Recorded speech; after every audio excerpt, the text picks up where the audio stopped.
Now we're going to play a little bit of music for you, so time to meditate or do whatever you do.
Today's biblical witness is 2nd Esdras, chapter 10, verses 29 through 40. While I was speaking these words, the angel who had come to me at first came to me and then saw I was lying there like a corpse, deprived of my understanding. They grasped my right hand and strengthened me and set me on my feet and said to me, "What is the matter with you? And why are you troubled? And why are your understanding and the thoughts of your mind troubled?" I said, "It was because you abandoned me. I did as you directed and went out into the field, and lo, what I have seen and can still see, I am unable to explain." They said to me, "Stand up strong, and I will instruct you." I said, "Speak, my Lord, only do not forsake me, so that I may not die before my time. For I have seen what I did not know, and I hear what I do not understand. Or is my mind deceived and my soul dreaming? Now, therefore, I beg you, give your servant an explanation of this bewildering vision." They answered me and said, "Listen to me, and I will teach you, and tell you about the things that you fear. For the Most High has revealed many secrets to you. God has seen your righteous conduct, and that you are sorrowed continually for your people and mourn greatly over Zion. This, therefore, is the meaning of the vision."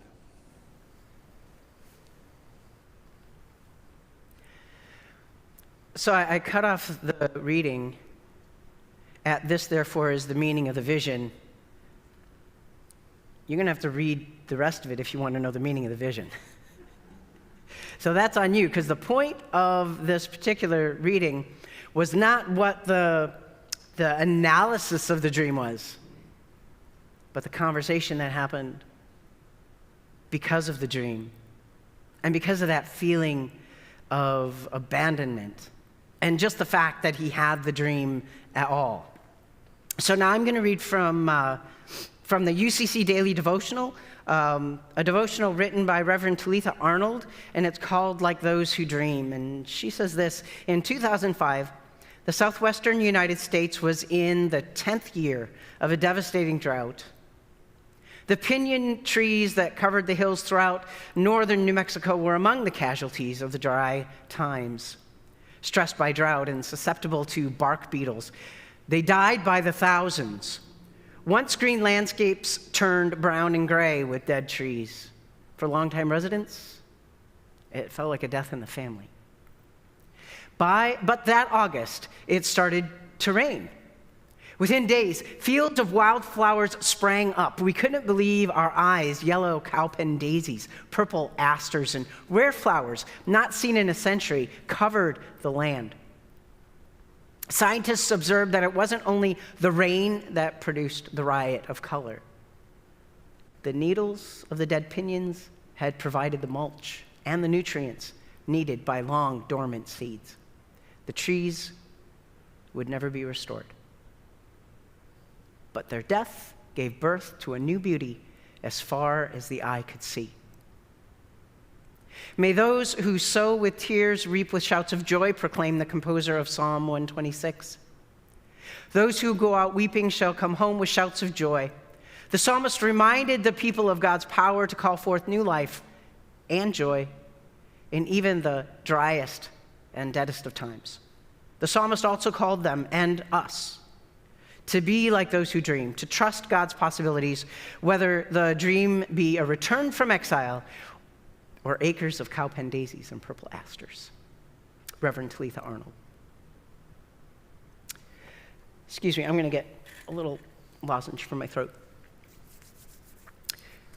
Okay, so you know those dreams that you have that you don't really want to be having, but for some reason they won't go away, and then you realize in your dreamscape consciousness as you lay there mostly asleep that you absolutely have to finish the dream so that you can maybe become a little hopeful that it's going to resolve, and you'll be glad you didn't wake up, but when it finishes it doesn't feel finished, and you're awake and you're not satisfied, and for the next week, you're walking around wondering why your dreamscape brain went there at night, and you don't really want to go back to sleep again because you don't really want it to happen again, but you also are wondering if you go back to sleep again, maybe you'll actually finish the dream and be satisfied. Anybody else?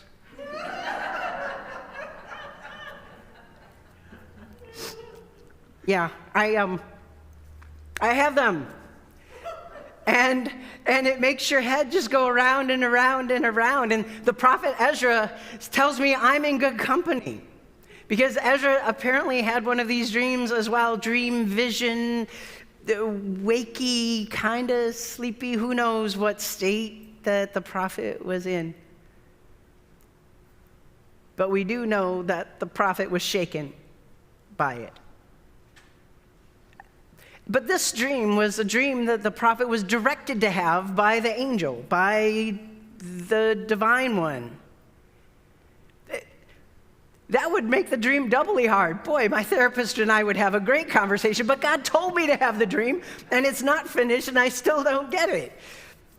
To which she would probably answer, I'm not a psychoanalyst and a dream analyzer. We have to find someone else for you.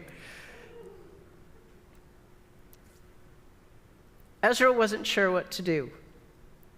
And Ezra woke up alone, feeling alone, looking around and sensing this aloneness. The angel was gone. You can imagine the phrase that might have come out of his mouth. Well, the phrase that might come out of our mouths. I don't know if they had the same phrases then as we do now. Something like, what in the world am I supposed to do with that? What the heck was that all about? How do I think about this? Dreams can do that. Dreams can shake you and make you question and wonder how your brain is capable of going to places and creating images that you just can't come up with when you're awake. Sometimes we can shake them off. Sometimes they just shake us. Sometimes we can say, well, that was just weird.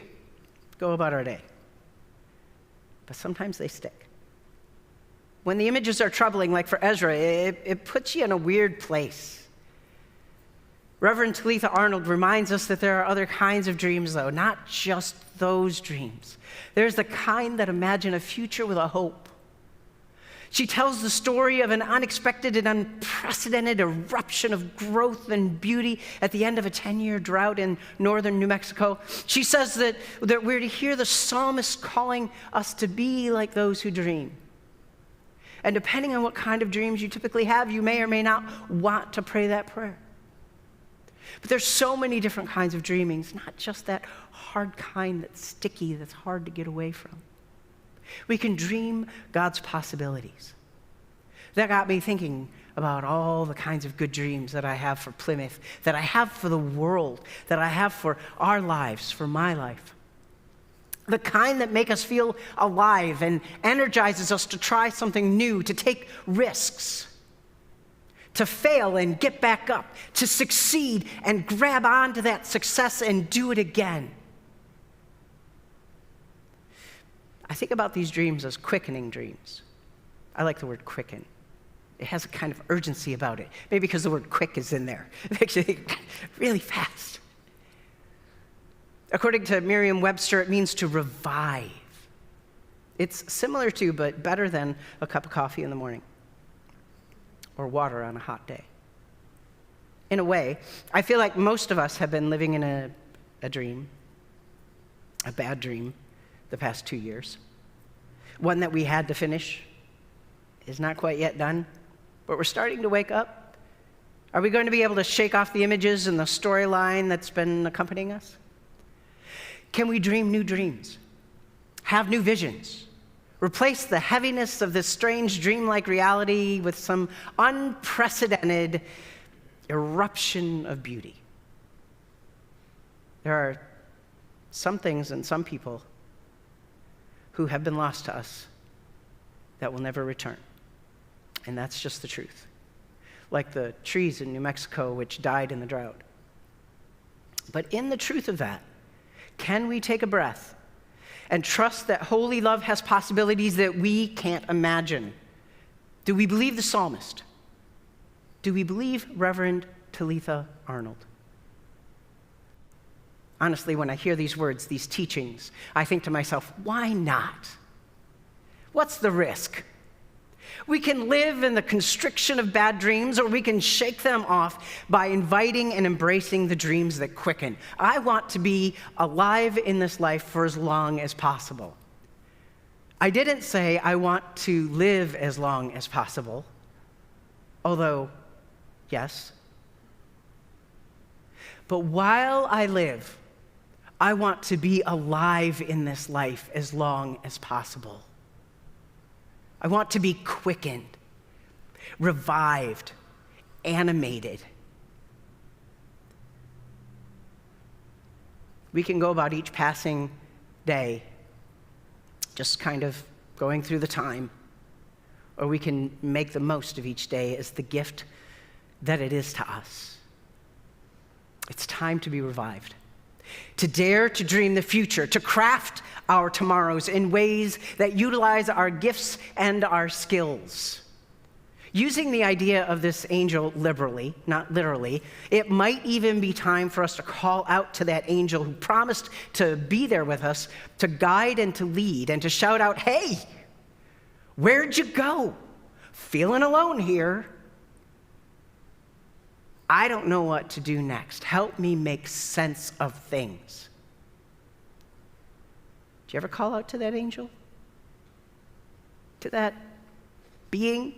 To that energy of the universe, whatever it is that you do? And say, "Hey, need you to join me now. And show me things. Explain to me what all this means." Or at least this much of it. Because all of it is this much. If I could just get my fingers around this much, that'd be awesome. I'd be quickened. I'd be revived. We can make something of this life. We can do it individually. We can do it with our families. We can also do it together as a community, broadening our scope and our effectiveness. The key is to want to live, not just get by.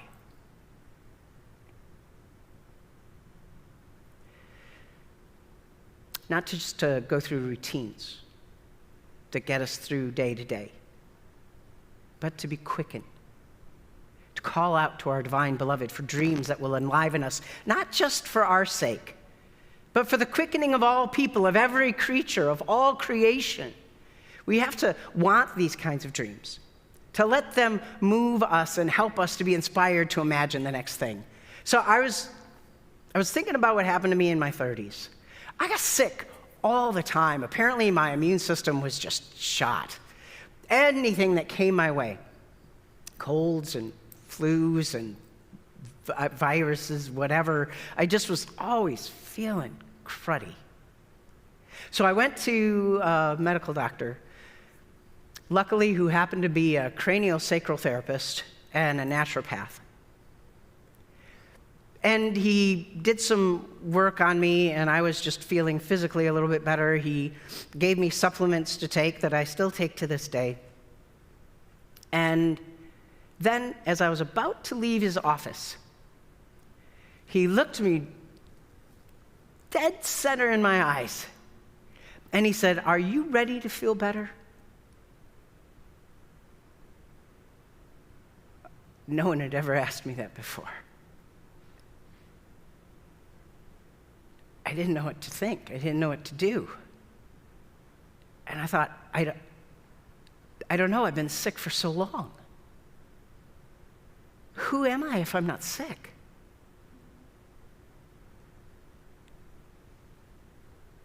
And I said, yes. I'm ready to feel better.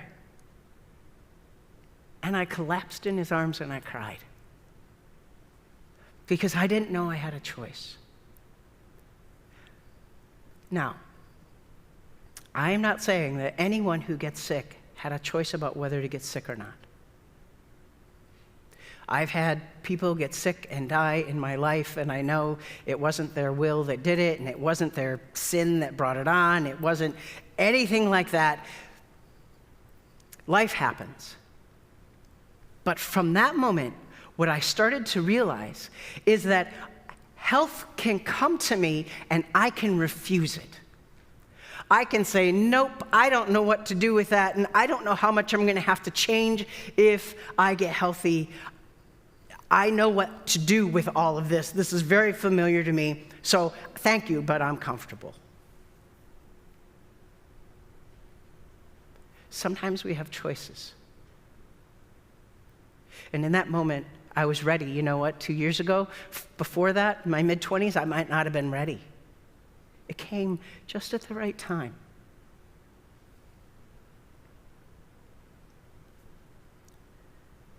Let's be ready to be quickened, to revive, to dream and go forward, to take the risk, to imagine what things would be like if, and to let those dreams saturate us to the point of action, to movement. Let's dream and vision together. Let's ask questions of holy love and expect some kind of answer. We can turn to our dreams to revive our hearts and quicken our lives. As we begin another year, may we at Plymouth embrace the visions that will renew and remake us and create the world into a kinder and stronger, life-giving reality. Let's say yes.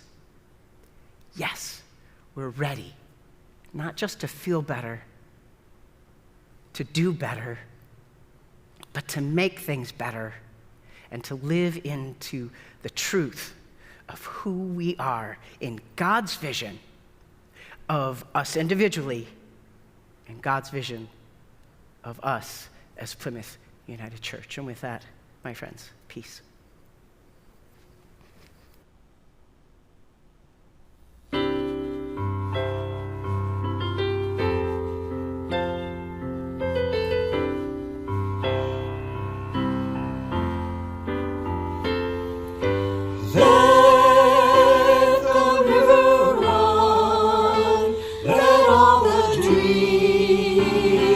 Wake the nation, come.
Would you join your hearts with mine in prayer?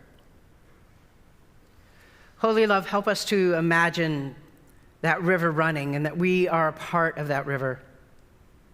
Help us to see the waterfall that's ahead of us with excitement as the water that we are moves toward the falls in a kind of gleeful fall, knowing that all of our particles are going to be jumbled up, cascading in a kind of riot of beauty, all of its own. And as we find ourselves at the bottom pool of the waterfall, we continue to move. After this exuberant experience, being a brand new river, still the same water, always shifting and changing and moving with the current that you call us toward. Help us to embrace being that water and living in that flow, and being a source of refreshment, nourishment, and beauty for people everywhere and for creation everywhere. Help us to not only want to be a single drop of water that flows, but to be drops together, droplets joining into this grand river. And because we are this grand river together, flowing from one thing to the next, let us lift up our voices in these words of prayer, saying, Heavenly Father, Heavenly Mother, holy and blessed is your true name. We pray for your reign of peace to come. We pray that your good will be done. Let heaven and earth become one. Give us this day the bread we need. Give it to those who have none. Let forgiveness flow like a river between us, from each one to each one. Lead us to holy innocence, beyond the evil of our days. Come swiftly, Mother, Father, come. For yours is the power and the glory and the mercy. Forever your name is all in one.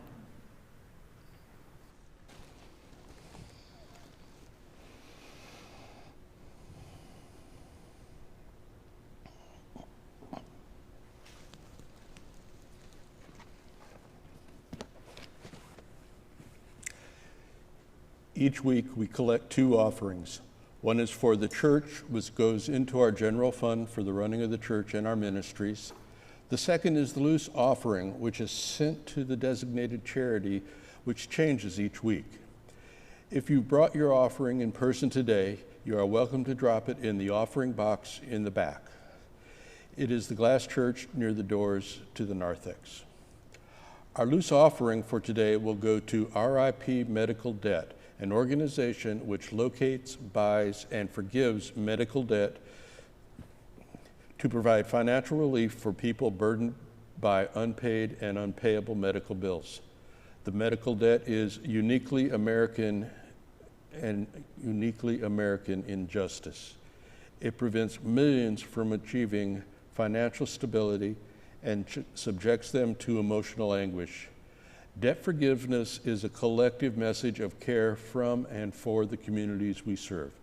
If you would like to give to our general fund, to the loose offering, or to both, you can use bill pay from your bank, send us a check, or use the Plymouth app, or use push pay according to the directions on your screen. As always, thank you for supporting Plymouth and the ministries of the loose offering.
Please join me in the offertory prayer.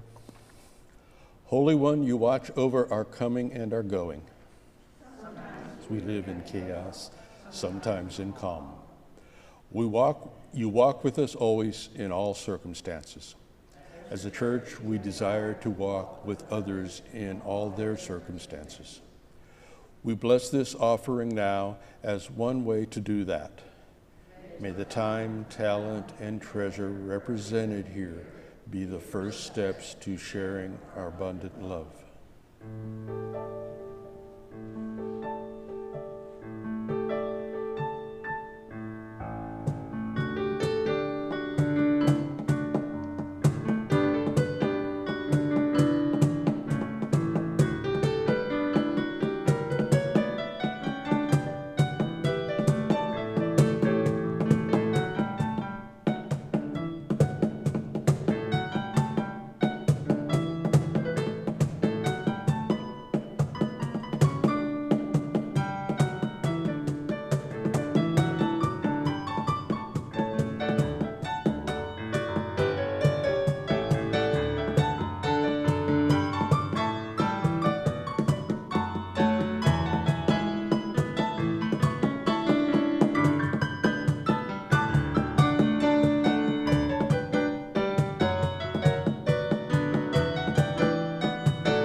And now, my friends, it's time to go from this moment to whatever it is that you have next.